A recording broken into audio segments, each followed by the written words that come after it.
숨을 돌리시고 오다가 천국 가는 줄 알았어요. 갑자기 눈이 그렇게 많이 올 줄 몰랐어요. 네, 원래 정상 내비를 찍었을 때는 1시간 10분 거리인데 2시간 40분을 왔네요. 서울을 벗어나는데 1시간 반 걸렸고 자유로에서 냈다 자유롭게 밟았는데 역시 오는 도중에 좀 마음이 상당히 좀 조마조마했어요. 그 약속을 8시 전에 7시 반으로 맞춰놨는데 자꾸 내비게이션이 시간이 막 올라가니까 그렇게 초조하더라고요. 앞에 막힌 차들이 왜 이렇게 얄미로운지요. 그래서 막 이렇게 다 그러잖아요. 여기 길에서는 막 쌍욕 나가고 그러면서 지금 오는데 참 어찌 보면 마음속으로 좀 눈도 이렇게 오고 마음이 좀 더 차분해지고요. 그러면서 생각이 드는 게 제가 지금은 차가 너무 늦게 가서 초조하고 막 마음이 안타까운데 제가 15년 전에 딱 북한을 탈출해서 중국에 들어갔다가 잡혔어요. 그때 북송 당할 때도 겨울이었어요. 그때는 차가 왜 그렇게 빨리 가는지, 나를 북한으로 태운 중국의 그 호송차가 왜 그렇게 빨리 가는지 그때 그것 때문에 초조하고 두려웠어요. 그런데 이 남조선 땅에 와서 차가 더디게 가는 게 너무 초조하더라고요. 이게 참 나중에 별걸 다 가지고 하나님이 참 은혜를 주시네 그런 생각을 했습니다. 참 그래도 하나님 여기 와서 기다리시는 분들 거기 늦어서 천천히 가는 차를 보면서 초조할 수 있는 처음부터 그게 저한테는 제가 목숨 걸고 얻은 자유가 아닐까 그런 생각이 듭니다. 차가 너무 빨리 가서 북한으로 너무 빨리 북송돼서 초조했던 그때가 이제는 내가 과연 그때 상황이 실제로 있었는지가 다 이게 헷갈려요. 온지 좀 되니까 10년 되니까 나도 이게 게을러져 가지고요. 안 되겠습니다. 또 한번 빡시게 훈련 좀 해야 되겠습니다. 네, 이사야 40장 1절이죠.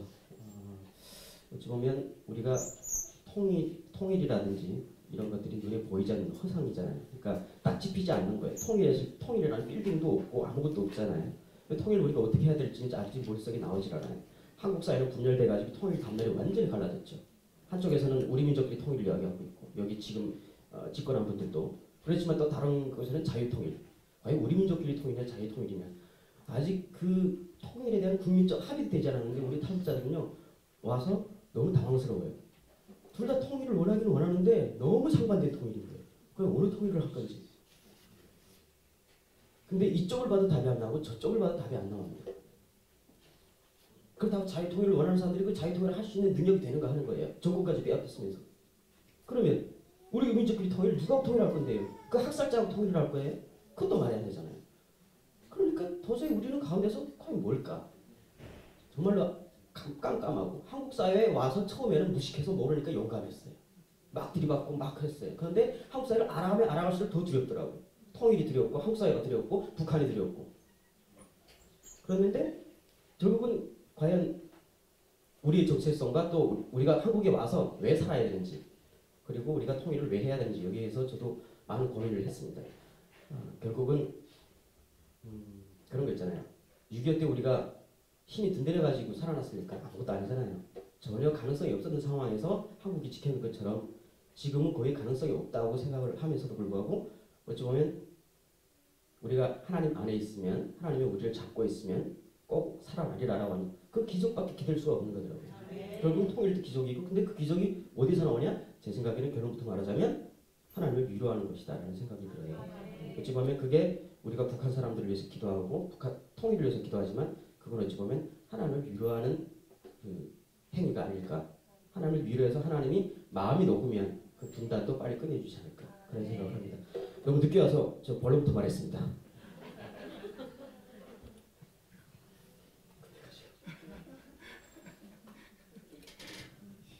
네. 앞에 뭐 꽂으셔도 괜찮을 것 같습니다. 뒤에 잘 보이세요? 네, 저는 북한에서 태어났습니다. 거기에서 소학교를 졸업하고 17살에 북한군에 입대합니다. 북한은 17세부터 의무 징집이고요. 여기 남한은 지금 21개월이라고 하죠. 군사복무가. 근데 또 우리 대통령께서는 그것도 8개월 또 줄인다고 6개월인가? 무슨 어디 저 병영 캠프 갔다 온 것도 아니고요. 근데 그것도 안 가겠다고 막 어떤 연예인은 혓바닥 자르고 손가락 자르고 뭐 별 짓을 다 한다고요. 물론 군대 가면 1년이든 10년이든 똑같이 힘들겠지만 저희들은 120개월 합니다. 20개월 앞에서 뭐저 17살에 입대해서 27살, 지금은 또 3년이 플러스 돼가지고 13년이라고 하네요. 그러면 청춘 시절은 다 당과 종교에 마치고 늑다리 대가 돼가지고 그때야 결혼할 수가 있어요. 13년 동안 여자 손목도 못 잡아봐요. 그러다 결국 저는 그렇게 10년을 꼬박꼬박 했어야 되는데 노동당의 그 부름대로 당의 부름이 그렇게 싫은지 그게 지옥의 길이었어요. 어릴 때부터 그걸 알았거든요. 어릴 때 남조선 방송 몰래 듣다가 완전히 이게 정신이 나가버렸죠. 황색물이 확 들어가지고 남조선 부르주아물이 제대로 드는 거예요. 공산주의 세대되기 전부터 남아방송 듣다 보니까 남조선 방송이 너무 멋진 거예요. 근데 처음에 들을 때 너무 가슴이 콩당콩당 뛰었죠. 이거 듣다가 들키면 뭐가지? 총살이에요. 그런데 그래서 들으면 안 되는, 집안이 망하고 우리 아버지까지도 우리 엄마 가족들까지도 3대 멸족될 수 있는 그런 최고의 그 죄악을 저지르는 게 지금 남조선 방송을 보고 있는 거예요. 근데 그 남조선 아나운서의 목소리가 왜 그렇게 간질간질한지요? 여러분들 북한 아나운서 목소리 들어보셨잖아요? 그 아줌마. 올해 74세예요. 아직도 합니다. 이야. 세계 어떤 남성 아나운서보다도 카리스마가 진짜 최고인 거죠. 그 아줌마 모르면 솔직히 외계인이라고 취급받아야 되는 거죠. 국제 세계적인 그 아줌마가 1970년대 아나운서로 하는데 아직까지도 합니다. 대박이죠. 그 아나운서의 목소리만 들었어요. TV 켜면 그 아나운서, 끌 때까지 그 아나운서예요. 1월 1일 날 켜면 12월 31일까지 그 아줌마예요. 북한에서 태어난, 남자로 태어난 그 억울함에 평생 그 아줌마 목소리만 듣다가 죽어야 되는 거예요. 근데 갑자기 남조선 아나운서의 여아나운서의 목소리 들으니까 이제 오면서도 막 그 라디오를 켰는데 그 막 눈까지 오니 감정이 더 잤어더래요. 남조선 갓난 새끼들은 예민한 새끼들은 왜 이렇게 목소리가 막 간질간질한지 도저히 빠져나올 수가 없었어요. 어린 나이 남자라고.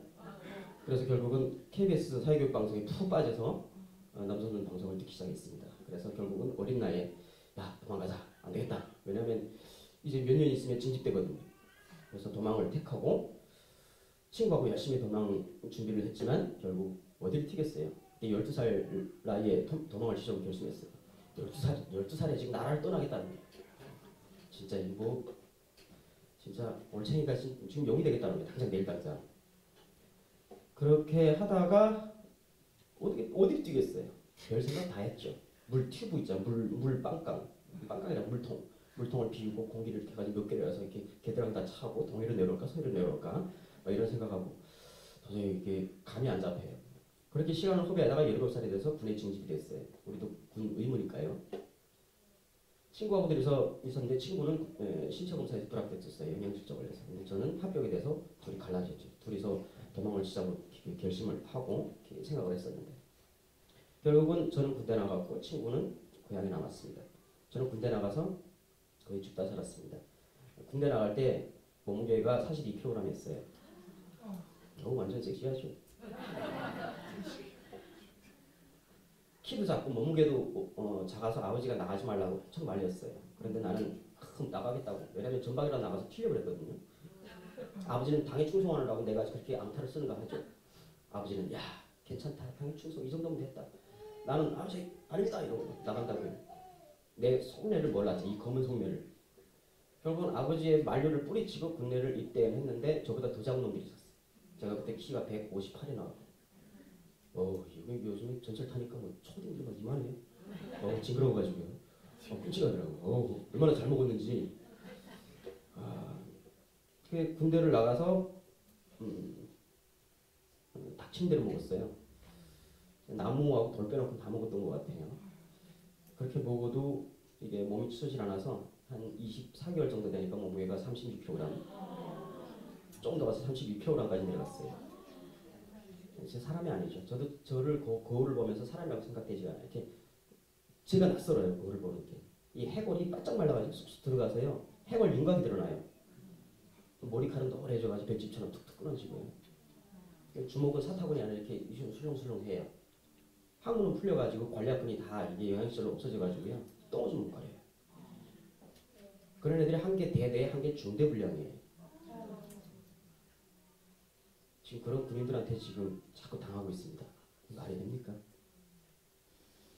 똥오줌도 못 갈아가지고 먹지도 못하는 군인들한테 아직도 지금 쩔쩔매고 있어요. 저는 북한 군인으로 와서 남한을 보면서 기무사 안보강사로 몇 년 동안 뛰었어요. 그래서 전방부대를 많이 돌았죠. 아무리 힘든 지역에 가도 식판에 고기는 있더라고요. 근데 우리 북한군에서 그 고기를 보려면 1년에 3일 기다려야 돼요. 설날, 김일성이 생일날, 김정일이 생일날. 그때나 돼지가 이렇게 헤엄쳐가 물이나 먹을 수가 있어요. 근데 냉장 시설이 없어서 그 시골은 냉장 시설이 아예 안 돼 있어요. 그러니까 김일성, 김정일 설날만 주려고 돼지를 잡아다가 창고에다 넣는데 그게 잘 안 되니까 썩어요. 결국은 마지막에 김정일, 김일성이 생일날 돼지가 나오는 거 보면 배가 나보면 구데기가 가뜩해요. 그것도 고기예요. 중대장, 대대장들은 또 그런 얘기예요. 야, 고기보다 구데기가 더 영양가 있다고 먹으라고. 맛있게 먹었어요. 고기 냄새가 안 나요. 뭔가 이상한 냄새가 나는데 어쨌든 그것도 고기라고요. 그런 군인들한테 지금 그런 군인들하고 대치하고 있습니다. 그러다 한 24개월 정도 되니까 저도 못 버티겠더라고요. 친구들이 여기서 하나둘 죽어가요. 뭘 집어먹었는지 위가 뚫려가지고 위천공으로 죽고요. 폐결핵으로 많이 죽고 폐가 구멍이 뻥뻥 뚫려 죽고요. 결핵 환자가 제일 많고 설사 환자들이 제일 많이 죽어요. 한여름에는요, 그 콜레라, 장티푸스, 파라티푸스 해가지고 막 그 전염병이 돌면요, 그 부대 자체를 완전 그 출입금지 시켜버려요. 그러니까 완전히 그 하나의 수용소로 만들어버리는 거죠. 아니, 설사약이 없다고 죽어요. 그 격리된 그 방에 가보면요, 그 한개 병실에 아니 그 환자들 다 집어넣어요. 애들 아랫도리 다 뺏겨놓고 밑에다 비닐방만 깔고 있어요. 애들이 너무 싸니까. 굳이 북한 수용소나 감옥에 들어가지 않아도요. 북한 군 현 실태만 봐도요. 우리는 그걸 포로 수용소보다 더 참담하게 느껴야 돼요. 특히나 북한에 지금 겨울에는 많이 얼어 죽어요. 기차역전에서.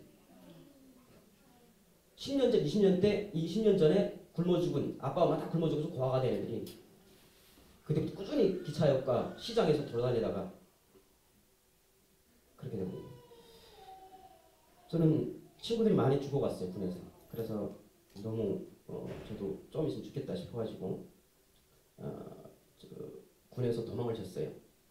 물론 제가 31kg짜리 몸무게를 이끌고 혼자서 탈출은 힘들었죠. 저희 아버지가 저 군부대 강원도 천안까지 와서 저를 탈출에 협조를 해줘가지고 도와줘가지고요. 아버지를 따라서 다시 고향으로 돌아갔지만 저는 다시 잡히면 또 진집이 돼요. 그 지역 같은 걸 다시 가고 싶지는 않더라고요. 그래서 그때 탈북을 결심했던 군대 입대하기 전에 탈북을 같이 결심했던 친구하고 둘이서 튑니다. 그래서 일행 총 4명하고 같이 도망을 쳐서요. 그래서 2003년도에 탈북을 했지만은 두만강을 넘자마자 중국 그 깡패들한테 체포됐어요. 체포된 게 아니고 인신매매단에 잡힌 거죠. 그때 1월 23일 날 집에서 도망쳐가지고 2월 3일 날 두만강을 건넜어요. 백두산 밑으로요. 눈이 너무 많이 와가지고요. 지금 여기 눈 오는 건 눈도 아니죠. 우리는 평상 20도에서 30도입니다. 영하로. 우리가 제일 따뜻한 곳이 이겁니다. 여기 강원도, 개성전. 우리가 여기 제일 남방이라고 보죠. 북한은. 동상 걸리면서 겨우 두만강을 넘었는데 우리를 기다렸던 그때 중국 인신매매단이었고요. 저희들이 여자애들 둘을 같이 데리고 탈출했어요. 그 여자애들 둘은 먼저 탈북을 했다가 고아들이었어요. 아빠 엄마 다 굶어 죽은 고아들이었는데 탈북을 먼저 했다가 팔려갔다가 2년 동안 중국 남자들한테 막 능욕당하다가 중국에 있는 한인 선교사들이 구출을 해가지고 신양 기독교에서 몰래 예배소 안에서 성경을 공부하던 애들을 중국 경찰이 들이쳐가지고 22명을 완전히 북송시킨 상황이었어요. 그때 큰 이슈가 떴는데 그 애들이 저희가 있는 신우주로 북송됐어요. 단동으로 북송되면서. 근데 그때 당시 저희 아버지는 간부였어요. 간부도 그냥 간부가 아니고 북조선 신우주시 인민위원회 청소년 교도소 있잖아요. 시내의 청소년 교도소, 그러니까 소년원 원장이었어요. 근데 이 애들이 미성년자는 그쪽으로 다 끌려 들어온 거예요. 아버지가 그걸 관리했고 저는 그때 그 안에서 그 애들의 간수들이 이야기를 해요. 아, 쟤네들 불쌍한 애들이다 하면서 쭉 이야기를 하는 거 보고 너무 억울했죠. 얘네가 잘못한 게 없잖아요. 아버지 엄마는 다 굶어 죽었어요. 그거는 무슨 본인들이 굶어 죽고 싶어서 굶어 죽었어요. 그래서 중국으로 먹을 걸 없어서 중국으로 도망갔는데 팔려갔어요. 그게 얘네들 잘못이 아니에요. 그런데 또 남조선에 우리 민족끼리라고 해가지고 선교사들이 또 데려다가 또 애지중지 먹이고 키웠어요. 그게 또 걔들 잘못이에요. 근데 거기다가 아버지 엄마 다 죽었으니까 어쩌겠어요. 믿어야지. 하나님을 믿었어요. 예수님을 믿었어요. 죄가 엄청났어요. 그래서 얘네들은 거의 수용소감이었죠. 그걸 보면서 나는 그 상황에 대해서 너무 억울했어요. 이때까지 우리가 생각했던 그 인덕 정치, 그 인품이 있고 진짜 우리가 인민의 어버이라고 했던 그 수령이 이건 완전히 그 양아치보다 더한 못된 새끼였어요. 아니 그 어린애들이 뭔 잘못인데 겨우 저기 살아서 돌아오니까 그 옛날 조선시대하고 똑같은 거 아니에요. 환양연이라고 자살을 강요하고 조선시대하고 별 다른 게 없었어요. 그래서 그때 너무 화가 났어요. 그 공화국의 조국의 수령의 그 배신감과 인민이라며. 그래가지고 얘네 둘을 아버지 백을 이용해가지고 감옥에서 탈출시켰어요. 이 둘을 꺼냈어요. 아, 그래도 저는 아버지 백이 있으니까. 정의의 사도지네. 얘네들하고 같이 건넜는데 도망강을 얘네들은 그때 17살짜리 여자애들이었어요. 둘 다. 근데 얘네들은 중국 깡패들한테 또 팔려고 하고 저는 그 앞에서 다시 중국 공안에 이양돼가지고 체포돼서 북송됐어요. 저는 북한으로 넘어가면서 탈출을 여러 번 시도했지만 여러 번 맞고 또 고문당하고 다시 잡히고 이런 걸 반복을 하다가 다시 2010년에 한국에 들어옵니다. 2008년에 한국에 들어와요. 그 전에 저는 중국에서 한 5년 동안을 잡혀갔다 왔다 하면서 수모 다니면서 대련, 상해, 권명을 걸쳐서 베트남으로 내려갑니다. 그래서 2005년에는 베트남 주재 한국 대사관에 진입을 시도하다가 실패해서 다시 북송됐고 다시 체포됐고요. 그래서 저는 겨우 구사일상으로 2008년대 한국에 왔고 한국에 와서 한국외고대학교에서 언론정보학 정치외교학을 공부를 했고요. 그동안 북한인권 관련 활동들을 좀 하다가 지금은 2016년도부터는 미래한국이라는 시사잡지, 기독교 성향의 시사잡지고요. 거기서 기자 겸 인사이드 세이브 NK라고 하는 북한 NGO에서 홍보 팀장으로 일하고 있습니다. 어쨌든 같은 코리아인데 저는 태어난 원래 북한이었어요. 제가 엄마 뱃속에서 남과 북을 선택할 수 있는 권한이 없었잖아요. 여러분들도 똑같았을 거예요. 그래서 우리는 하나님을 믿든 안 믿든 신 앞에 찌그러져 엎들 수밖에 없어요. 우리가 태어날 수 있는 고향이나 조국이나 부모나 우리가 선택할 수 있는 게 아니잖아. 태어나 보니까 흑수저예요. 태어나 보니까 금수저였어. 뭐 어쩌겠습니까? 저도 태어나 보니까 북한이었습니다. 남한에 태어나서 잘난 것도 아니고 북한에서 태어나서 잘난 것도 아니에요. 정말로 우리의 선택이 아니었어요. 그렇게 북한에서 살았죠. 결국은 저는 거기서 태어나서 여기까지 오는 과정이었어요. KTX 타면 2시간 15분 거리죠. 딱 여기 서울에서 부산까지 거립니다. 그렇게 한반도가 크진 않더라고요. 돌아보니까. 예, 아까 말씀드렸던 것처럼 강원도 철원에서 군사복무를 했습니다. 여기 1군단, 5군단, 4군단, 2군단 이렇게 된 지역이고요. 거기서 이 1군단하고 5군단은 가장 많이 죽는 군단입니다. 10만 명 정도가 되고요. 저는 여기서 땅크로 있었고요. 당시 최신형 천마호 주력전차였습니다. 그래서 여러분들 머리 위에다가 포탄을 장악하고 있었죠. 안 왔으면 아마 제 손으로 쐈을지도 모릅니다. 아직도 제대 안 됐으면 저희 친구들은 연평도와 천안함 그거를 실행했던 당사자들일지도 모르죠. 제가 안 왔으면 여러분들이 적이었고 왔으니까 적이 아닙니다. 이게 우리 민족끼리와 저의 차이잖아요. 다시 탈출을 해서 또 탈출을 감행을 합니다.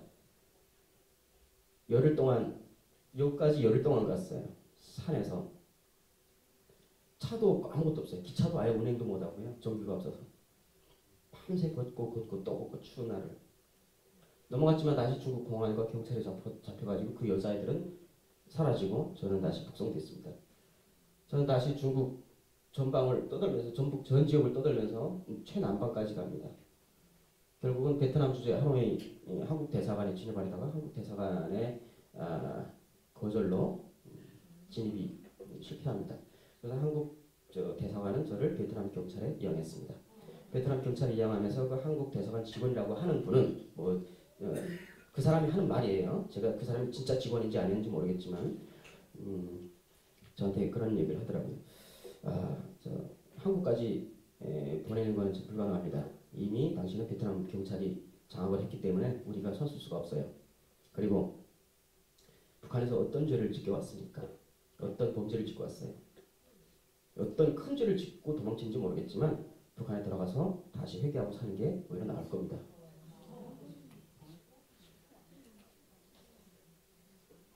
한국 사람들 살기 힘들어요. 세금도 많이 올라갔고 먹고 살기 힘들어요. 오면 더 차별을 느낄 겁니다. 차라리 북한에 가서 좀 힘들어도 거기서 사는 게 마음이 편할 거예요. 그런 소리 듣고 너무 막막했죠. 내가 어떤 대가를 지불하고 여기까지 도망왔는데 아빠 엄마 죽을 걸 다 각오하고 친구들 다 죽여보내고 도망가면서 여러 번 탈출하면서 몇 번을 도망가면서 떠내려보냈어요. 내 목숨을 왜 이렇게 즐긴지. 그런데 그 대가를 다 지불하고 왔는데 나보고 다시 가래요. 죽으라는 것보다 더 싫죠. 다시 가라는 게. 한국에 대한 그 증오심이 갑자기 막 끔찍하더라고요. 서운함이 아예 그냥 증오심으로 해. 같은 민족이라면서. 뭐 그런 걸 끄는 게 어쩌겠습니까? 한국 대사관에서 그러더라고요. 저 베트남 경찰에서 잘 해다가 중국으로 이렇게 넘겨보냈으니까 도망치지 마세요. 좀 너무 그랬어요. 아니 내 조국이라고 찾아가는 나라도 안 받아주는데 제가 갈 데가 어디 있겠습니까? 유일하게 내 조국이라고 찾아가는데 당신들이 안 받아주는데 내가 어딜 도망치겠습니까? 그러고 순순히 베트남 경찰에 체포돼가지고 중국으로 추방됐습니다. 그래도 한국 대사관에서 유일하게 저를 도와준다고 하면서 북한으로 북송시키지 말아라 하고 베트남 경찰에다 사정을 하더라고요. 베트남 경찰은 알았다 해놓고 중국과 베트남 사이에 밀입국 통로 개구멍으로 저를 넘겨버렸어요. 중국 경찰에다 안 내밀 거죠. 저는 그래서 제 3차 북송을 면했습니다. 그때 북송됐으면 저는 죽었죠. 다시 저는 아예 한국 가게를 포기하고 중국 최남단 홍콩 앞 심천시에서 살았습니다. 중국 사람으로 살려고 별짓을 다 했어요. 농사일도 해보고 건설장에 가서 못하게 찔리면서 대못에 찔리면서 그 일도 하고 하면서 돈을 벌어서 이를 악물고 중국 신분증을 샀어요. 가짜 신분증. 중국말 열심히 배워가지고 돈을 벌었어요. 전셋집 얻고 자전거 타고 어느 정도 좀 생활이 편하게 됐어요. 사람이 욕심이 있으니까 어느 정도 중국 사람이 완전히 누가 물어봐도 나는 한국 사람이 아니었어요. 어떻게 봐도요. 그렇게 나는 중국 사람을 막 급하게 개조하고 있는 과정인데 아무리 내가 중국 사람 흉내를 내도 그 한식당을 지나면서 나는 그 된장국 냄새 있잖아요. 미치겠는 거예요. 그럴 때마다 이 속에 없어지려고 했던 한국인의 DNA가 살아나요. 저거 먹고 싶다, 먹고 싶다.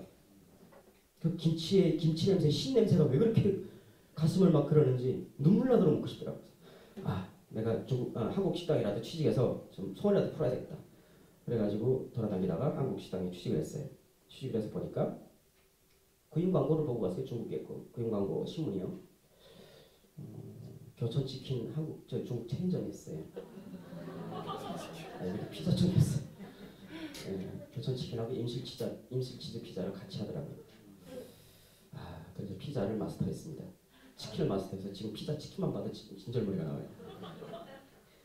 여기서 열심히 일을 하고 있었죠. 유일하게 사장님이 남한 사람이었어요. 대부분 다 중국 애들이었어요. 저는 중국 사람을 딱 가장하면 들어갔죠. 진짜 중국 조선족이라고 알았죠. 저보고 저를. 근데 사장님이 저를 너무 잘 대해주시더라고요. 한 달에 한 번도 안 오면서 전화로 야, 돈 얼마나 벌었냐?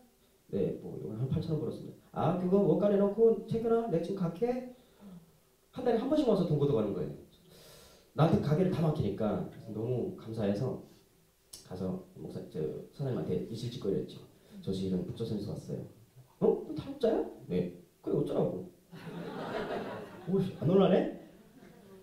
그래 어쩌라고? 일 잘했어. 잘해. 잘만 하면 가게 줄 거야. 나도 힘들어. 분점 낼 거니까 너 이거 알아서 해. 와, 그 은혜 있잖아요. 나 여기서 사장 되는 거야? 남전 사람이 나한테 가게 넘겨주는 거야? 그래가지고 지금 너무 좋아서 그러는데 사장님은 그 대신 주말에 나하고 어디 가자. 또 뭐요? 주말에 문 딱 닫더니 교회 가세요. 난 교회가 그렇게 싫었어요. 기독교라는 거에 치를 떨었죠. 왜냐면 제가 같이 그 감옥에서 구출했던 애 중에 하나가 독실한 예수쟁이였어요. 얘가 잡혀가면서까지 자기를 능욕했던 깡패들을 내가 막 그 새끼를 죽이겠다 막 그랬어요. 근데 걔가 그랬어요. 하나님이 이 사람들도 사랑하신대요. 그 17살짜리 난 여자애가. 와, 그때는 예수쟁이들이 답이 없었어요. 저런 미친.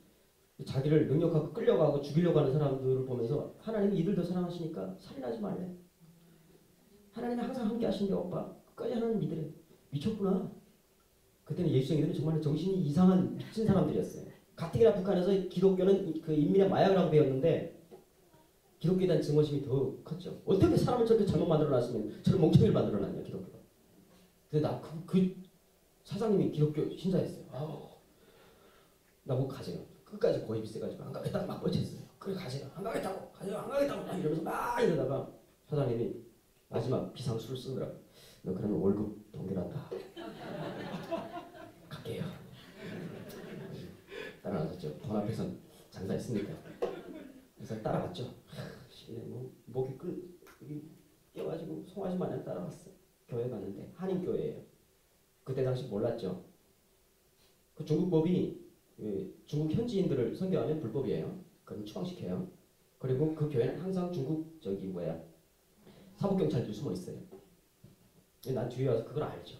뒤에서 이렇게 와서 꾹져가지고 이렇게 잠 안 잤어요. 목사님 설교하는 말도 신경 안 썼어요. 피곤해서 잠자고 있는데 웅성웅성 끝났대요. 그럼 가야 되나? 빨리 도망가고 싶어 가려고 하는데 목사님이 자 앞에서 찾아요 날. 오늘 처음 보신 저 형제님? 앞으로 나오세요. 너 뭐야 이거? 일어나보세요. 빨리 도망가야 돼 나는. 나 머뭇거리는데 우리 사장님이 집사였어요 그 교회. 사장님이 나를 끌고 막 나가는 거예요. 사장님한테 끌려 나갔어요. 여기는 한인교회이기 때문에 남조선 놈들만 있는 거예요. 나선처럼 그 많은 남조선 괴뢰도당이 쫙 앉아있더라고요. 나는 북한군에서 왔기 때문에 주족 개념이 투철했어요. 남조선 괴뢰도당은 다 죽어야 된다. 특히 남자들은 무조건 묻지마 몰살이에요. 예, 남조선도 군인들은 남자들은 다 군대를 갔다 오기 때문에 무조건 우리 탱크병의 임무도 그랬어요. 1차 전명 지역을 통제하고 들어갈 때는 모든 남자들은 다 죽여라. 와, 죽일 놈들이 왜 이렇게 많죠? 큰일 났어요. 근데 1대 100이니까 난 얼굴도 못 들고 있었어요. 목사님이 말씀하십니다. 자, 우리 형제님 어디서 오셨는지, 고향과 그리고 자기 이름과 자기 그 소개, 그리고 오늘 하나님한테 어떤 그 회개를 하셨는지, 저 이실직고를 하시래요. 나 이실직고하면 잡혀가는데, 하나님 앞에 제대로 다 이야기를 하시네요. 뒤로 돌아보니까 십자가가 시뻘개요. 나는 그 십자가에 공포가 있었어요. 북한에서 그렇게 십자가에 매달리는 게 원래 그 공포. 뒤에 보니 진짜 뭐가 나올 것 같지. 앞에 보는데 남성 괴뢰도 아니지. 누가 사법경찰인지 모르겠지. 가슴이 콩닥콩닥 뛰고 아무 말도 할 수 없었죠. 옆에서 지켜보던 우리 사장님, 답답하던 우리 집사님, 답답하니까 보니 대신 나를 소개시켜줘요. 우리 백신은 말이요. 북한에서 군인으로 있다가 도망쳐서 숱한 고생을 해가지고 감옥에 갔다 왔다가 하나님이 보호하시고 여기까지 내려와. 갑자기 웅성웅성하다가 쫙 하시더라고. 끝났네. 어떡하지 나는? 나는 그 조건 마사적으로 어디를 도망쳐야 될지 구멍만 찾았어. 근데 분위기가 싸해지면서 맨 뒤에 있던 할머니 한 분이 이렇게 걸어 나오셔요. 뭐야 이 할머니? 한 70대 돼 보이는 할머니인데 허리 구부정해가지고 나오시더니 점점 나오시는데 눈물이 그렁그렁하셔요. 마음이 좀 이상해져. 나한테 오시더니 가까이 오더니 손을 이렇게 잡아주더니요. 아이고 총각 고생 많았네. 내 집이 평양이요. 어릴 때도 멍쳐왔어. 늙어 죽기 전에 가보고 싶네. 아이고 내가 밤새 누구를 위해서 새벽마다 기도를 했는데 누군지 몰랐는데 총각이었네. 예수님이 살려주셨네. 이제는 우리 한국 가서 이쁜 깍지 만나서 행복할 일밖에 없네. 잘았어. 그러더니 아이고 잘았어. 엉덩이 툭툭 부려주더니 주머니에서 꼬기작꼬기작한 중국돈을 나한테 이렇게 집어넣어줘요. 그때 뭔가 마음이 싹 녹는 것 같은 느낌이었어요. 이게 통일이구나. 내가 봤던 남성 괴뢰도당이 그냥 옆집 할머니였네. 그렇게 느껴지는 순간 내가 그동안 서러웠던 한국 공무원들한테 한국 정부에 서러웠던 모든 것이 녹더라고요. 남조선이 우리를 거부하는 사람들이 있는 게 아니에요. 우리 위해서 모르는 사람들을 위해서 기도하네. 우리는 그때 지푸라기라도 잡아야 되는 심정이에요. 그게 예수든 그게 누구든 우리를 보호해준다는 건요 무조건 잡아야 되는 상황이었어요. 근데 누군가 너 같은 애들을 진짜 사랑하시고 보호해주고 끝까지 지켜주신대요. 누군지 몰라도 너무 고마운 거 있잖아요. 그 공무원들은 우리 보고 차갑고 냉정하게 남조선은 살기 힘드니까 돌아가라라고 말했는데 그래도 이 하나님 십자가가 있는 하나님 믿는다는 사람들이 십자가 와서 공포스러웠는데 아니었어요. 그 믿는다는 사람들은 뭔가 달라. 울어줘. 안아줘. 손잡아줘. 잘 왔대. 한국 가면 그런 사람들 많대. 믿기진 않았지만 믿고 싶었어요. 죽도록 믿고 싶었어요. 그런데 그 믿음이 사실이었습니다. 여기 앉아 계시잖아요. 여러분들이 기도하는 게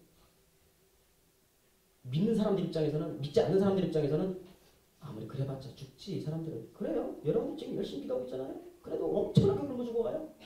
얼어 죽어가요. 여러분들 1시간 기도할 때 1명씩 죽어갈걸요.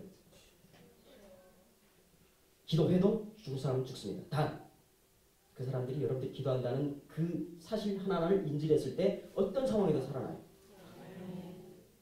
여러분의 기도는 그 사람들에게 희망이 되는 거예요. 유대인들이 2차 대전이 끝나고 그 포로수 용소에서 수많은 사람들이 죽고 했는데 마지막에 살아나온 사람들을 이게 리서치를 해봤대요. 딱 두 종류. 공산주의자들과 기독교인들. 뭔가 소망이 있었던 거예요. 나가면 자기들을 위해서 기도해주고 누군가는 자기들을 위해서 뭔가를 투쟁해주는 사람들이 있었다고 믿었던 거예요. 믿음이 그 사람들을 끝까지 살리게 한 거죠. 하나님 믿든 안 믿든 상관없습니다. 남조선 사람들 혹은 그 누군가가 열심히 기도하고 있다는 것은 그 철창 속을 살아나와야 되는 이유예요. 근데 내가 아무리 살아날 수 있는 철창 문을 열어줘도 나가서 아무것도 없어. 반겨줄 사람도 없고 어떻게 살아야 되는지 모르겠어. 그럼 철창에 있는 게 나아요. 그들한테 희망은 여러분들이 기도라는 겁니다. 어찌 보면 그게 통일의 기본이기도 하겠습니다. 저는 그때 예수라는 사람이 그 젊은 사람도 30살에 죽은 사람이 33살에 죽은 사람이 누군지 몰라도 그 사람을 믿는 사람들이 참 대단하네. 그래가지고 저 하나님 믿고 싶어요. 그래가지고 열심히 믿었죠. 그때 믿기 전에 저는 항상 하나님 이야기를 하고 그런 사람들이 주변에서 있었어요. 하나님이 너를 사랑하신다. 너희들은 선택받았다. 어쩌고 저쩌고. 그럴 때마다 나는 화를 냈죠. 미쳤냐고. 아니 하나님이 우리를 그렇게 사랑하신다며 그러면 왜 우리가 그렇게 고통받고 죽고 굶어 죽고 도망쳐서 이렇게 팔려가고 왜 그래야 되냐고. 그게 몇십만이 되는 줄 아냐고. 2, 30만이라고. 수용소에 끌려간 사람들이 얼마나 되는 줄 아냐고.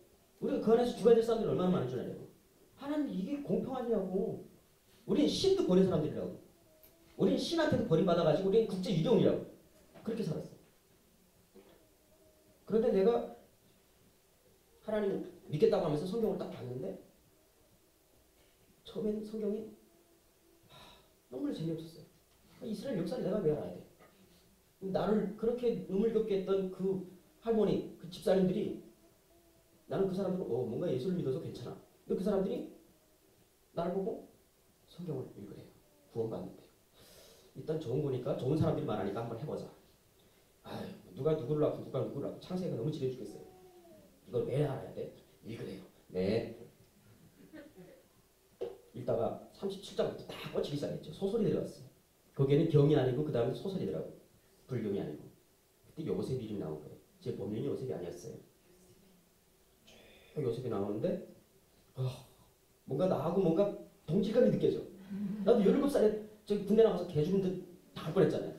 요셉이가 아버지의 사랑을 그렇게 받았어요. 나도 사랑을 받았어요. 그러다가 저 빨리 팔려가 17살에 나도 그랬어. 야 그때 그 동질감이 느껴지는 거예요. 요셉이 개고생했겠다. 그러면서 막 그 요셉의 상황이 이렇게 빨리 들어가면서 읽고 있었는데 요셉이 어느 날 딱 총리 대신이 되잖아요. 그까지는 나는 아주 소설로 봤어요. 재밌게. 근데 총리 대신이 딱 되고 요셉의 꿈대로 7년 흉년이 들었어요. 이스라엘과 열방이 몽땅 굶주렸어요. 결국은 자기 형들이 자기를 팔았던 형들이 와요. 와서 쌀을 주세요 라고 하는데 요셉이 딱 보니까 이런 쌍놈 새끼들 나를 봤던 그 조만한 새끼들이었어요. 아니 그 상황에 딱 부딪히고 잘 만나 이 쌍놈 새끼들 내가 말이야 내가 이제 총리야 총리. 나는 그때 옆에 야 열아! 그래가지고 칼을 쫙 빼가지고 목을 딱 잘라야 돼요. 오씨 이제 됐네 라고 하는 다음에 영상이 딱 그려졌어요. 너 때문에 내가 얼마나 개고생인 줄 알아? 그 형들이 김정일처럼 보였어요. 그랬는데 요셉이 다음 말이 요셉이 올려서 그래. 형들이 그걸 알고 무서워서 막 벌벌 떠는데 요셉이 한 말이 형들 두려워하지 말아라. 형들이 날 판 게 아니다. 하나님이 오늘을 위해서 형님을 통해서 나를 먼저 버릴 것이다. 오, 그 말에 이거는 진짜 인간적으로는 할 수가 없는 고백이죠. 성경은 그런 말을 나와요. 하나님이 항상 요셉과 함께 계셨다. 요셉이 항상 하나님과 함께 계셨다가 아니고 하나님이 항상 요셉과 함께 계셨다. 요셉이 그 인지를 하든 말든 항상 함께 계셨다는 거예요. 그게 딱 느껴지고 아 내가 모르던 시각에도 나를 지켜줬구나. 그래서 이렇게 고통 주는 거는 나를 죽이려고 고통 준 게 아니고 나를 버려서 국제 유령이 되려고 나를 죽인 게 아니고 뭔가 플랜이 있구나. 와 그때 우리 타협자들은 더 이상 버림받은 존재가 아니야. 하나님이 사랑해서 때리는 거예요. 아버지가 사랑도 안 했으면 이 담배 피든 술 처먹든 마음대로 하라고 내쳐두는데 안 그러니까 엄청나게 잡아주는 거예요. 난 그때 느꼈어요. 선택받았네. 그럼 우리 선택받은 자처럼 살아야 돼요. 그 다음부터 울컥해가지고 사장님 성경 딱 들고 나 이 소리를 북한에 들어가서 전하겠습니다. 미쳤냐? 야 미쳤냐? 아니에요. 들어가겠습니다. 야야야야 개리지 마라. 남수성 가서 대한민국 가서 거기서 더 큰일을 할 수 있어.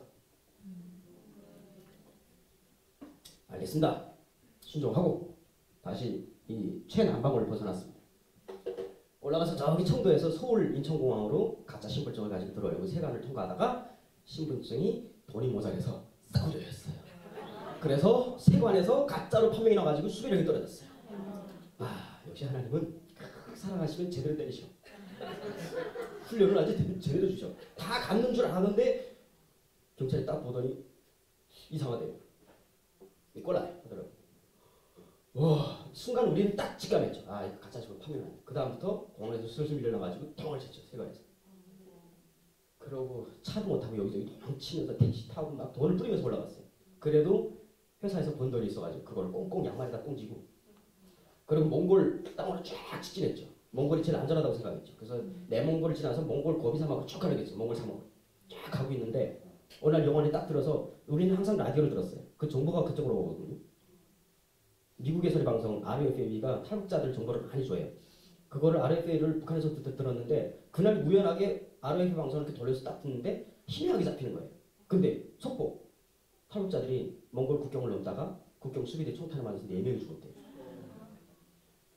국경 전체가 봉쇄됐으니까 탈북자들은 그쪽 길을 택하지 말라. 이건 하나님의 음성이었어요. 지금 거의 다 왔는데 그러면 어떡하지? 나 어디 가지? 너무나 당황스러웠어요. 그때 유일하게 중국을 벗어날 수 있는 나라는 어디겠어요? 러시아였어요.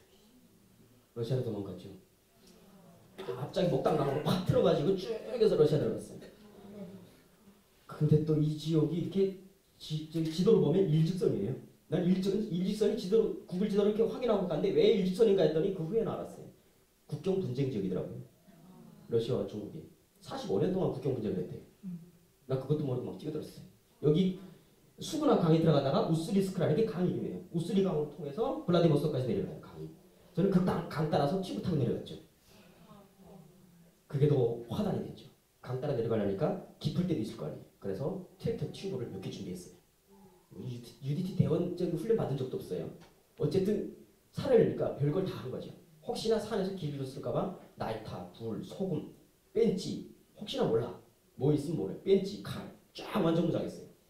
탄띠를 완전 무장하고 튜브를 타고 그리고 내려가다가 국경 딱 되기도 전에 중국 수비대에 들켰어요. 저는 물 가운데 있었고 국경 수비대가 막 따라왔어요. 그런데 저를 잡으려니까 강이니까요. 깊다가 얕다가 깊다가 얕다가요. 얕은 목에서 경찰이 쭉 진을 치더라고요. 그래서 옆을 보니까 철조망이 있어요. 철조망이 있으면 국경이다. 그래가지고 튜브를 다 찢어버리고 철조망으로 도망을 쳤어요. 철조망에 그 뒤에서 금박하게 중국 수비대가 막 오는데 물이 있으니까 잠깐 속도가 늦춰진 거예요. 얘네가 추격하는 게. 그때 옷을 다 벗고 던져서 밑에 철창을 잡아당겨서 막 몇 개를 이렇게 철창에 걸었어요. 그렇게 땅을 파고 밑으로 이렇게 쭉 넘었죠. 철조망이 또 금방 지어놔가지고 왜 이렇게 견고한지. 들어가는데 이 머리부터 그렇게 긴 게 있는데 어쩌겠어요. 그냥 살아야죠. 철조망 하나 딱 넘으니까 그 다음에 한숨이 나더라고요. 중국 경찰이 그쪽으로 넘어오면 월경이니까 안 될 거예요. 그다음부터 좀 마음이 놓였죠. 그러고 어쭈섬섬 입을 새도 없이 그 철조망을 막 벗어나가지고 갈 데가 이렇게 컸어요. 비무장지 되니까 아예 그냥 그 사람이 들어가지라는 거예요. 그 숲속 막 헤치고 가는데 철조망이 또 하나 있어. 뭐요? 저는 지금 컴퓨터로 딱 확인하고 왔거든요. 근데 후회는 안 왔죠. 제가 확인했던 지도는 5년 전 지도였어요. 5년 사이에 이미 철조망이 도강된 거예요. 그다음에 철조망 하나 또 넘고 그다음에 또 갔어요. 한참 가는데 갑자기 그 수림이 딱 끝나고 엄청난 쫙 도로가 펼쳐져요. 와, 도로 따라가면 되겠네. 근데 도로를 딱 벗어났는데 도로가 아니었어요. 뭐가 푹푹 파였어요. 모래밭이었는데요. 그 철조망 맞은편 철조망까지 가는데 발자국을 찍히게 만들었어요. 증거가 남게 만들었어요. 보니까 앞에 보니까 한 3m에서 4m 정도 이 구간인데 뛰어넘을 수도 없죠. 근데 앞에 철조망이 또 있어요. 근데 철조망에 1000V 이렇게 썼더라고요. 이것들이 지금 장난하나? 어? 아 진짜 막막하더라고요. 그냥 앉아서 곰곰이 생각했죠. 평지는 철조망이 있는데 산지나 강이나 이런 데는 철조망이 끊길 수 있다. 어쨌든 철조망 사이로 따라가서 그래서 그 철조망과 철조망 사이, 일반 철조망과 전기 철조망 사이를 쭉 그다음부터 그냥 무작정 걸었어요. 그렇게 5일 동안. 아 마지막에 죽겠더라고요. 그때는 하나님한테 진짜 그 기도라는 게 그냥 딴 게 안 나가요. 그냥 울분 있잖아요. 나 여기 죽이려고 지금 여기까지 살려왔냐고. 이렇게 비참하게 죽이려고. 그때는 경찰한테 잡히고 싶더라고요. 다시 돌아가서. 아예 사람 한 명 보이지 않는 거예요. 짐승 하나 보이지 않는 거예요. 동상 걸리면서 당장 목이 막힌데 그 대단한 벌판인데요. 하늘도 안 보이고 길이 어딘지도 안 보여요. 날치면서 소리만 들리고 머리는 삐죽삐죽 솟고 마지막에 갈증 때문에 그래도 만약 몰라가지고 저는 한 3시간이면 강 따라 내려갈 줄 알았어요. 러시아 쪽으로 넘어갈 줄 알았는데 3시간이 5일이 된 거예요. 그래도 만약경으로 생각해서 월병 2개를 갖고 갔어요. 와 그게 진짜 유일한 양식이었죠. 그걸 조금 뜯어먹으면서. 근데 더 무서운 거는 갈증이었어요. 물이 없었죠. 우리는 생존 본능이 있어요. 물가만 있으면 살아나요. 강만 있으면 강 따라 내려가면 무조건 사람이 있어요. 그게 우리는 규칙이 있어요. 그 물을 찾는데 물이 없는 거예요. 하나님 물 하면서 가는데 하늘에서 눈이 펑펑 와요. 그래도 다행이다 해가지고 눈을 씹어 먹으면서 그때 10월 21일이었는데 눈이 그렇게 많이 오더라고요.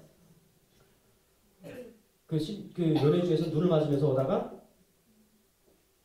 5일 만에 큰 강을 만났어요. 그래서 너무 좋아가지고 옷을 벗고 물에서 살얼음이 살짝 얼었더라고요. 거기 헤엄을 쳐서 건너가서 겨우 민가를 찾아 들어갔지만 또다시 경찰에 걸렸습니다. 하나님 제대로 훈련시키시더라고요. 그런데 참 기적이라는 건 그냥 오더라고요. 경찰에 딱 잡혔어요. 뒤에서 근데 경찰에 잡히고 싶었어요. 만약 경찰에 안 잡히면 굶어 죽겠는데 강을 건너서 막 가다 보니까 길이 보여요. 순찰길이었어요. 러시아 수비대. 그 순찰길 쓰러졌어요. 아예 그 뭐랄까 진이 쭉 빠지니까 긴장이 팍 풀리니까 그냥 길 옆에 쓰러졌는데 뒤에서 차 소리가 나요. 아 그때 차구나 해가지고 주머니에서 준비했던 루블리 러시아 돈을 가져다가 이렇게 흔들었어요. 북한에서 그러면 무조건 모든 차가 서요. 돈 흔들거나 술병 흔들거나 담배 흔들면요.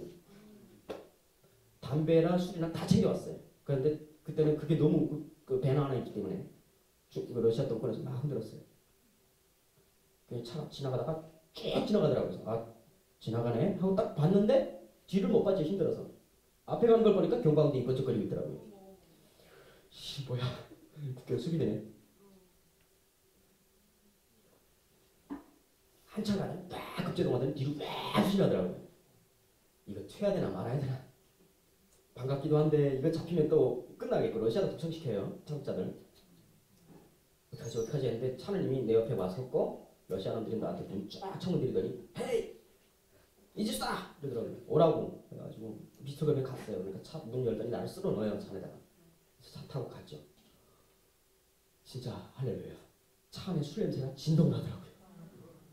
이거 술 먹고 완전 만취해가지고 차를 먹고 있어요. 와, 역대로다. 하나님 주신 저의 기회야. 술 한 병 쫙 꺼냈어요. 보드카. 그러니까 에이, 니나다 그러더라고요. 돈 끄고 그랬어요. 1,000루블리. 니나다 2,000루블리. 니나다. 마지막에 막 돈 꺼내니까 마지막에 딱 봤더니 내려 그러더라고요. 그래서 너를 내렸어요. 그렇게 몇 번이 반복했어요. 그래서 결국은 경찰을 차를 타고 시내까지 들어갔어요. 마지막에 마약 단속반까지 저를 잡더라고요. 거기서 한국 대사관에 또다시 도움을 요청했지만 한국 대사관은 거절했습니다. 2번 거절당했죠. 다시 저는 교회를 찾아서 다니다가 우스리스크에 있는 한인 소망교회라고 하는 교회에 들어가서 겨우 안착을 했죠. 교회 목사님은 그때 당시 50 초중반의 그 여성분이셨어요. 1992년도에 소련의 문이 열렸을 때 들어가서 거기서 개척을 하신 분이더라고요. 다른 목사님들 몇 번 찾아갔지만 다 거부를 하더라고요. 무섭다고. 근데 그 여자 목사님이 저를 받아들이셨어요. 그 교회에서 예배를 드리면서 유엔의 난민 신청을 추진했어요. 그러던 어느 날 교회 내부에 러시아 국가안전국 요원이 있었어요. 요원이 저를 신고를 해가지고 불의에 체포됩니다. 다시 러시아 감옥에 들어갔고요. 저는 그때 거의 북송을 딱 눈앞에 뒀죠. 저희 신변을 딱 확인하는 북한 영사관의 확인증이 저한테 왔어요. 북한 영사관이 바로 코앞이었는데 저한테 우편이 도착해요. 러시아 땅에 나한테 우편 올 사람이 어디 있겠어요. 보니까 조선민주공화국 발신이 돼 있더라고요. 조선민주공화국 총영사관 이렇게 돼 있더라고요. 백화성님을 조선민주공화국 국민임을 확인함. 조속한 귀환을 바람. 소름이 끼쳐요. 그 북송이 하루하루 다가오는 상황에서 저는 할 수 있는 게 아무것도 없었죠. 별짓을 다 했어요. 근데 저를 숨겨졌던 그 목사님도 범죄자 원입죄로 체포됐어요. 그 교회도 박살났고. 목사님이 들어와서 저한테 면회를 체포돼서 저한테 들어오면서 면회를 한 번 했는데 그런 말씀하시더라고요. 요새 끝까지 지켜주시면서 미안하다. 나 때문에 체포되시면서. 목사님 제가 볼 면목이 없습니다. 배고프지? 우리 그 교인들이 뭘 사다 줄 테니까 이야기해. 뭘 필요해? 다른 거 필요 없고요. 하나님 여기서 죽일 건지 안 죽일 건지 그만 확인했습니다. 제가 보던 성경을 한번 들여보내주십시오. 그러니까 진짜 그 성도들이 성경을 딱 들여보내줘요. 그 너덜너덜한 성경을 읽었어요. 얼굴을 읽었죠. 난 언제 죽냐? 언제 죽일 거 아니야?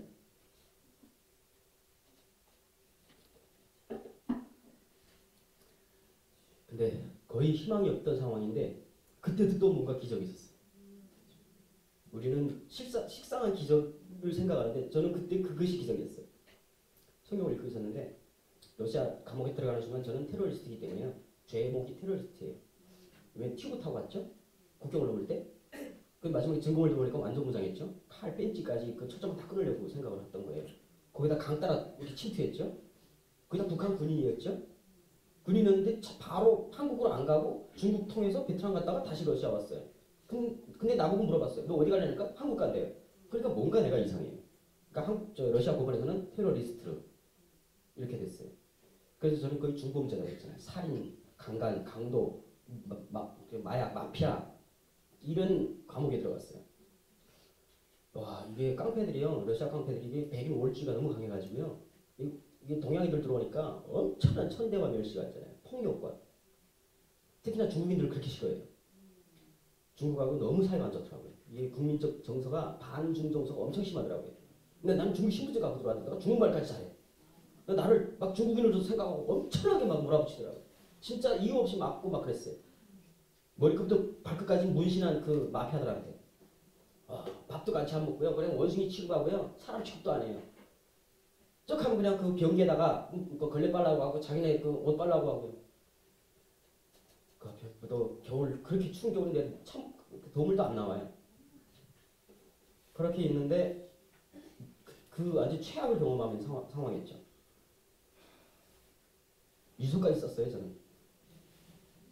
정말 너무너무 살고 싶어서 죽을 각오를 한다. 버릴 사람이 없어요. 이거 누구한테 주겠어요? 북한에 있는 우리 아버지한테 줄 수도 없고. 근데 제가 성경을 이렇게 읽고 있었죠. 그 하루가 거의 10년 맞잡이에요. 그렇게 지루해요. 감옥에 들어가니까. 2층 매트리스에서 이렇게 성경을 보고 있는데 저를 그렇게 못살게 굴던 그 깡패 두목이 자다가 일어나가지고 또 해코지 하려고 오는 것 같아요. 나한테. 팬티만 입고 오더니 내가 이 성경 읽고 있으니까 이상한 거예요. 이런 원숭이가 성경도 읽다니. 나보고 물어봐요. 헤이, 여기다 스톱. 이게 뭐냐? 여기다 비블리. 이 바이블이다. 그러니까 비블리? 네 크리스찬? 그러더라고요. 이거 크리스찬이냐? 그러더라고요. 야 크리스찬. 깜짝 놀라더니 하라시오. 오진 하라시오.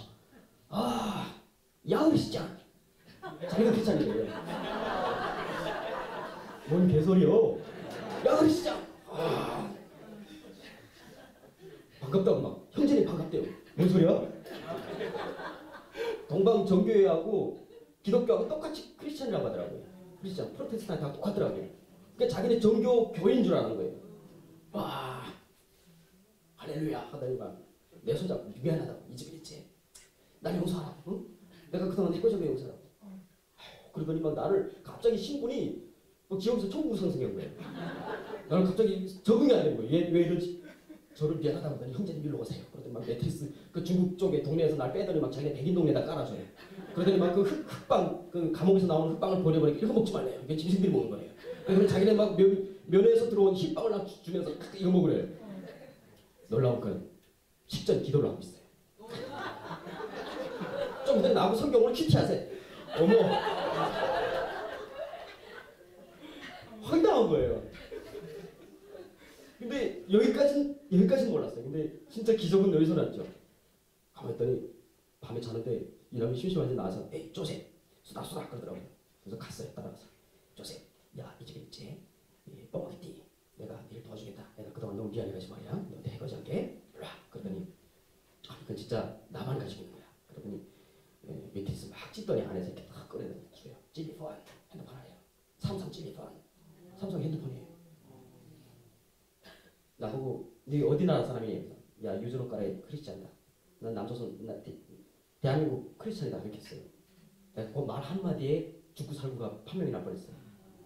야 세베르로 깔아야 크리스찬이다 라고 했으면 저는 완전히 개축당했을 거예요. 중국 사람보다 더 개축당해. 북한 사람이라고 안 했습니다. 야 유저로 깔아야 크리스찬이다 하니까 유저로 깔아야 유저로 깔아야 하라시오. 야즈나요 삼성. 야즈나요 현대. 이것들이 삼성 현대를 알면서 한국을 이래요. 나는 한국에 가보지도 못했는데 갑자기 삼성 현대 때문에 내가 갑자기 막 신분이 상승했어요. 근데 전화를 딱 주면서 아주 무지막지한 깡패가 변호사 손님 말이야. 아빠 하면 그립지 않냐? 야 음성 들어버려요. 갑자기 당황스러워요. 전화 할 데가 없어. 북한은 국제적 안 돼. 나 어디다 하겠어? 이거 어떡하지? 여분 마음껏 쓰래요. 국제전화 꽝꽝하네요. 근데 그때 사람이라는 게 참 신기하죠. 중국에 있을 때 제가 하나님을 믿기 시작하면서 네이버 포털하고 구글 포털에서 탈북자, 인권 이런 걸 키워드를 치니까 나만의 북한 인권 단체들, 북한 인권을 위해서 기도하는 교회들 이런 것들이 툭툭 떴어요. 그 밑에 전화번호를 몇 개 암기한 게 있었어요. 그거 삐삐삐삐 해가지고 전화를 했죠. 생뚱맞게 저 탈북자고요. 지금 감옥에 들어갔고요. 지금 한국 대사관이 저를 거부했어요. 빨리 도와주세요. 그렇게 해서 더 외쳤어요. 한국에서 얼마나 황당했겠어요. 뭐요 이거? 전화 보니까 진짜 국제 발신이야. 근데 신기하게 문제가 일어났어요. 기자하고 그 안에서 기자하고 인터뷰한 적이 있어요. RFA 장명화 기자라고 저희 상황을 알고 기사를 딱 써보낸 거예요. 언론에 보도가 나간 거예요.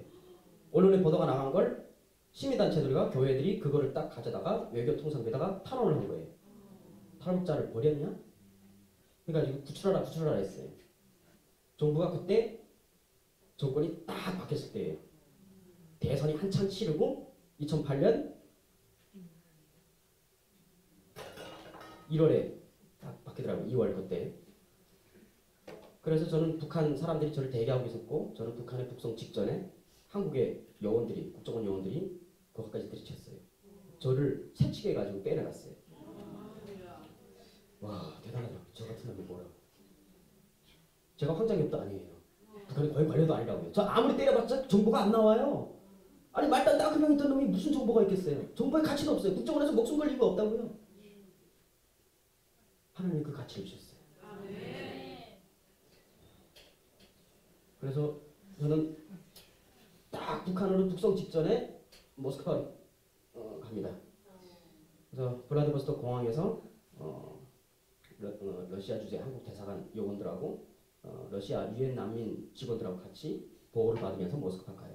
그래서 모스크바에는 유엔 본부 거기 가서 난민 신청을 합니다. 그래서 저는 어떤 나라도 갈 수 있는 지위를 얻어요. 그때 미국을 선택했으면 저렇게 하겠죠. 된장 김치가 생각나서 끝까지 한국을 고집해서 결국은 대한민국 국민이 됐습니다.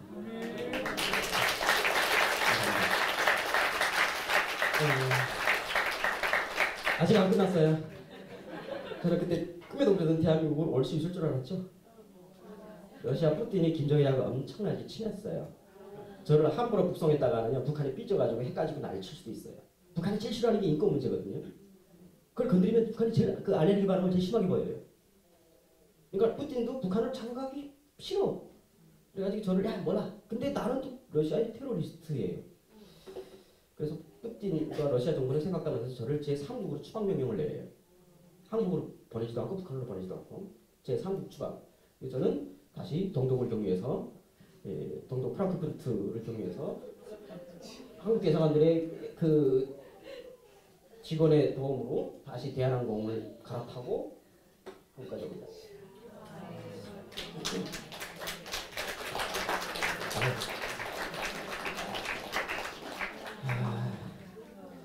그때는 하나님의 일이었는지 하나님이 일하셨는지 몰랐어요. 정말 몰랐어요. 어찌 보면 요셉이도 그러실지도 모르겠습니다. 그런데 살아놓고 보니까 그 하나하나가 내가 할 수 있는 일이 아니었어요. 내가 살아날 수 있는 일이 아니었어요. 결국은 저는 끝까지 불신했어요. 대한항공기 타고 22시간을 오는 과정인데요. 그 안에서 잠을 못 잤어요. 혹시 이 비행기가 납치돼가지고 북한으로 가지 않을까? 혹시나 비행기를 잘못하지 않았을까? 너무 내가 한국으로 살아서 간다는 게 믿어지지가 않았던 거예요.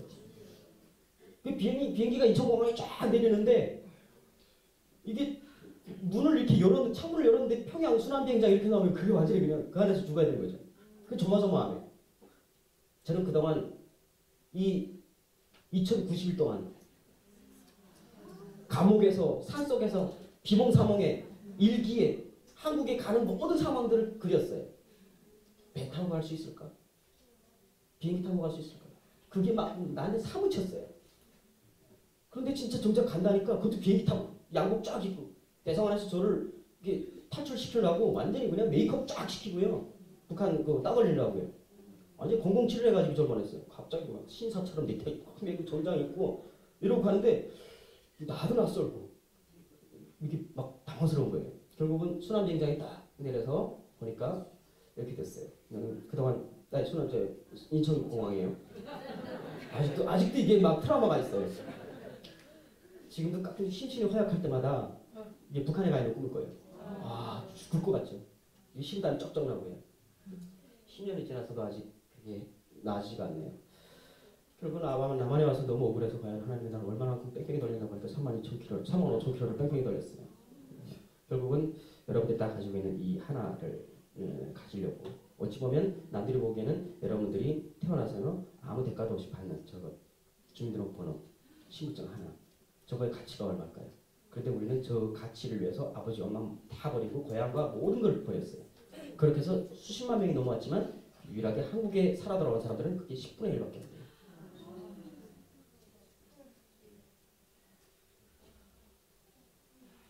지금 한국에 32,000명이 와 있습니다. 요거는 대한민국 전체 인구의 0.06%입니다. 하지만 대한민국 정치권과 사회는 아직까지 탈북자들 자체에 대해서 상당히 불쾌합니다. 너희 북한에서 죄 짓고 왔냐? 아직도 그런 말을 합니다. 또 어떤 정치인은 나한테 이런 별자자 새끼. 또 어떤 정치인은 야 탈북자 너무 많이 오지 마. 서울 사람들 불편해. 10만 명 오면 서울 망할 거야. 라고 지금 여당의 원내대표가 이야기를 했죠. 많은 사람들이 그런 이야기합니다. 그리고 지금 여기 대한민국에서 변호사 협회라고 하는 아시죠? 그 변호사들은 그거예요. 탈북자들 북송시켜야 돼. 탈북자 그 12명 온 사람들도 구속시키겠다고 지금 합니다. 변호사들이 지금 움직이고 있어요. 북한에서 보내라잖아. 아직도 그런 상황입니다. 그렇지만 그래도 일하나 찾아오겠다고 얼마 전에는 그 어린 병사가 총탄을 6발씩이나 맞아가면서 DMZ를 넘었죠. 예, 제가 넘어오던 상황이었습니다. 2005년 9월이었고요. 이때 이 가족 일행은 노무현 대통령한테 우리를 살려달라고 청원을 하고 북에 체포돼서 영영 다시는 돌아오지 못했습니다. 2015년 저는 탈북자 구출을 위해서 중국의 산동성에 갔습니다. 그리고 중국 용길 지방과 장백 지방을 돌면서 그 장백 지역에서 탈북자들을 은신시키고 있는 장백교회, 한인교회에 들어가서 이 사진을 입수했습니다. 2015년 1월 달에 두만강을 건너다가 두만강에서 동상에 걸린 겁니다. 나이는 15살이고요.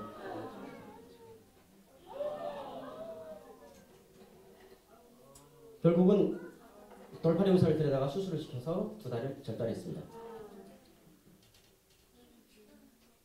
우리는 이 애를 데리고 올 수 없었어요. 여자 3명은 데리고 왔지만 이 애는 다리가 없어서 뛸 수가 없었어요. 뛸 수 있는 사람들만 유일하게 탈출을 시켰고 이 애는 그대로 거기에 두었어요. 결국 우리가 할 수 있었던 것은 이 애를 좀 도와줍시다라고 하면서 KBS에 요청을 하는 것밖에 없었어요. 이 애는 동상에 걸려서 팔이 절단났어요. 그래서 우리는 보도를 했고, 그렇지만 얼마 후에 그들을 데리고 있던 목사님이 피살당했어요. 바로 1년 만에. 북한의 공작원들이 넘어와가지고 그 목사님을 차 안에서 처참하게 칼질을 했어요. 그래서 그 조선종 목사는 거기서 죽고 그 교회는 없어지고, 우리가 그때 봤던 그 애, 데려오겠다고 언젠가는 그렇게 표현된 그 애는 실종됐어요. 아직도. 그 애들이 지금 어디가 있을까요? 아직도 이런 친구들이 많습니다. 왜 그렇게 나오려고 애를 쓰는지 여러분들은 뭐 다 보셨겠지만은 우리는 태어나면 이렇게 되는 거죠. 이런 애들이 태어나기 전부터 23살짜리 여자애, KBS에 보도된 애지만 그 후에 다시 들어가서 보니까 죽었다는 소식이 나왔고요. 우리는 기차 옆전에서 이런 애들을 흔히 볼 수가 있습니다. 대부분 대아사 때 엄마 아빠 다 굶어 죽은 고아들입니다. 굶어 죽거나 버렸거나. 어떤 기차를 탔는데 그 기차에서 썩은 냄새가 진동을 해요. 아무리 찾아봐도 썩은 냄새가 어디서 나는지 모르겠어요. 그런데 그 기차 빵통 밑에 공구암이 있어요. 공구암에 들어갔다 울어 죽은 애가 1년 동안 방치돼가지고 안에서 썩어버린 거죠. 이런 것들은 흔히 볼 수가 있습니다. 차라리 이것들은 또 북한에 진입할 수 있는 미국 소비사들이나 또 해외 사람들이 들어가서 찍어온 거겠죠. 그들이 눈에도 몰래 이렇게 포착이 되는데 과연 얼마나 더 심각할까요? 대한민국 국민이 5천만을 넘어섰습니다.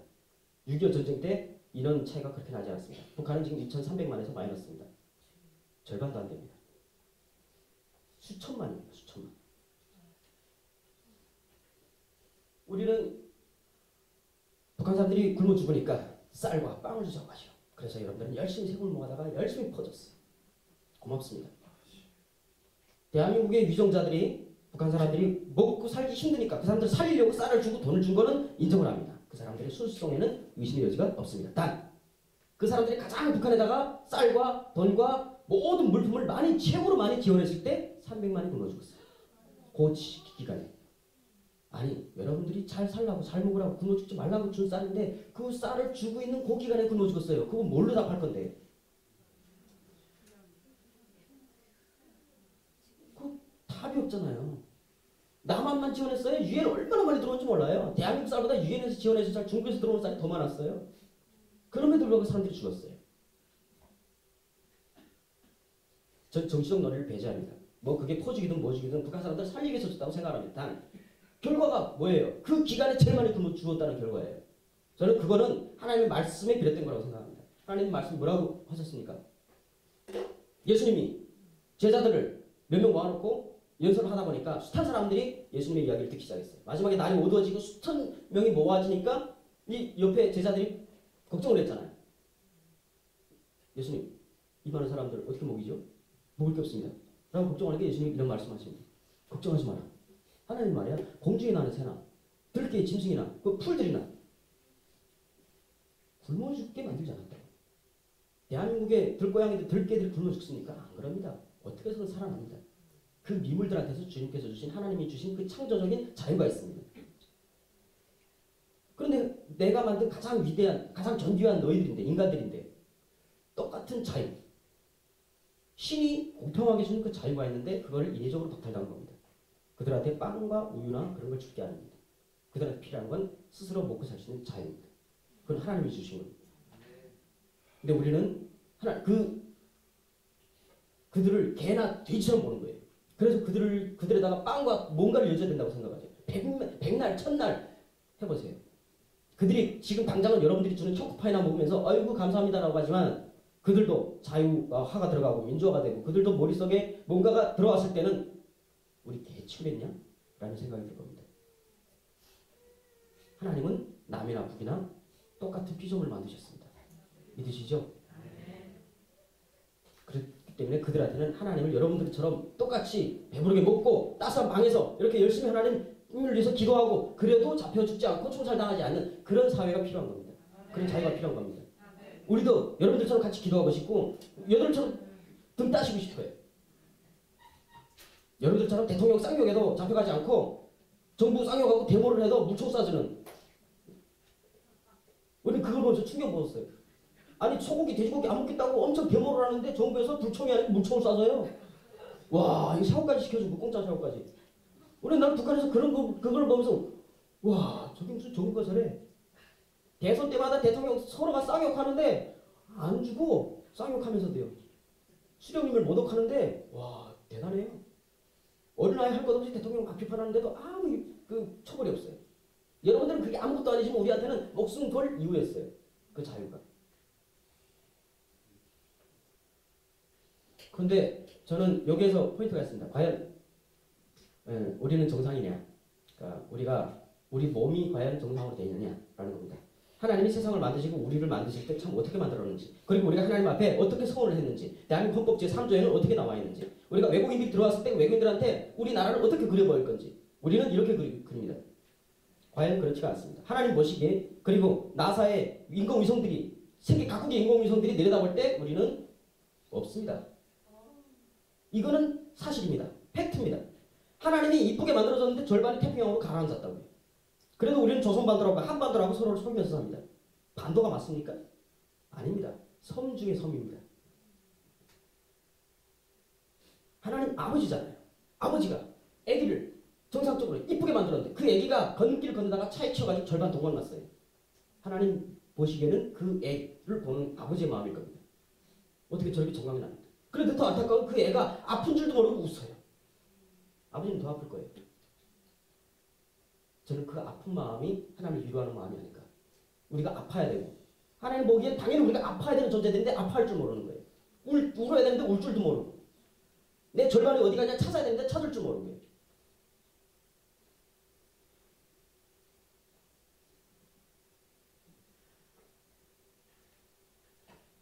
어쩌면 우리는 항상 간절히 기도한다라고 이야기를 합니다. 저도 남한에 와서 기도를 하는데 타국 갈 때는 여기 간절하던 게 남한에 오니까 간절한 게 아예 없어졌어요. 이건 남한 탓이 아니에요. 내가 걸었던 최고의 거는 목숨만 살려주셨어요.